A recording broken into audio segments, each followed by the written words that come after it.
లంచం ఇవ్వడం కాదు, వాళ్ళు రోజుకి మనకి 100 రూపాయల పరిహారాన్ని ఇవ్వాలి, మొత్తం పాత్రల్ని తారుమారు చేయాలి.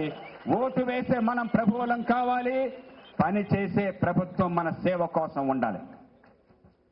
ఇలాంటి పౌర సేవా కేంద్రాలను పెట్టి, ఇలాంటి పౌర హక్కుల పత్రాన్ని ఏర్పాటు చేసి, చట్టబద్ధంగా పనులు ఆలస్యమైనట్టయితే గడువులోగా కాకపోతే రోజుకు 100 రూపాయల పరిహారాన్ని ఏర్పాటు చేసే శక్తి, ఆసక్తి, సంకల్పం మనందరికీ మాత్రమే లోక్సత్తా వేదిక మీద ఉన్నాయి. అందుకోసం జనం ఈ లోక్సత్తా పక్కన ఉన్నారు.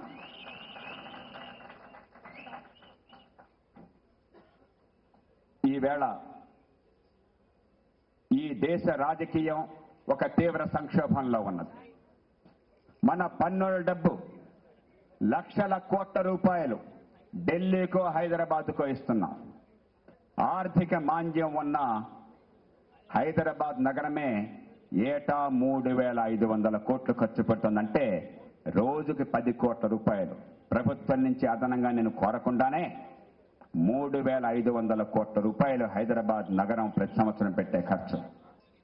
మనం చెప్పినట్టుగా కనీసం తలసరి 500 రూపాయలు హైదరాబాద్ నగరం నుంచే ప్రతి వార్డుకి అందినట్టయితే కేవలం ఈ 3,500 కోట్ల రూపాయల్లో ప్రజలకు మనం ప్రత్యక్షంగా అందించవలసింది 350 కోట్ల రూపాయలంటే 100కి 10 రూపాయలు.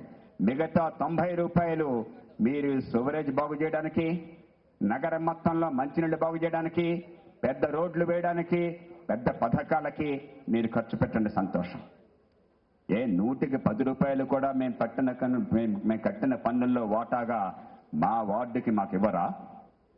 ఈ ఉద్యమం హైదరాబాద్తో ప్రారంభం అవుతుంది, హైదరాబాద్తో అంతం కాదు. రాష్ట్రం మొత్తంలో ఖచ్చితంగా ప్రతి పట్టణంలో, ప్రతి గ్రామంలో మనకు చేరువగా ఈ డబ్బు అందాలి, మన పనులు మన దగ్గర జరగాలి, అధికారం మనకు చేరువగా ఉండాలి. అప్పుడు ప్రజల ప్రభువులు అవుతారు.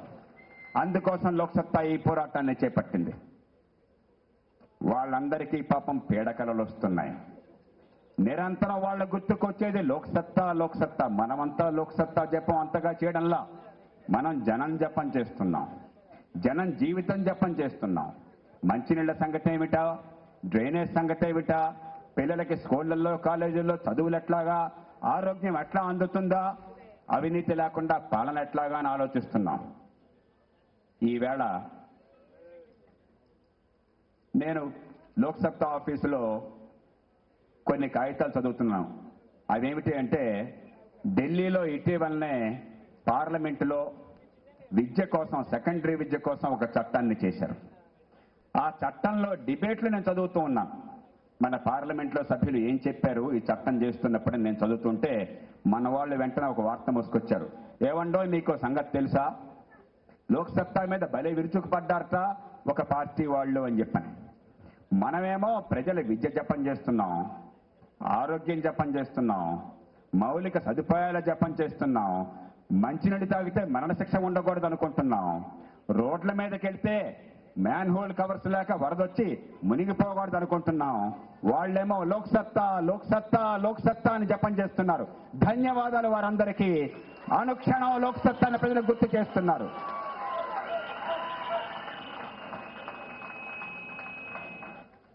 విష్ణుమూర్తి దగ్గర ద్వారపాలకులుగా పనిచేస్తూ శాపం వేసేస్తూ పాపం 3 తరాలుగా రాక్ష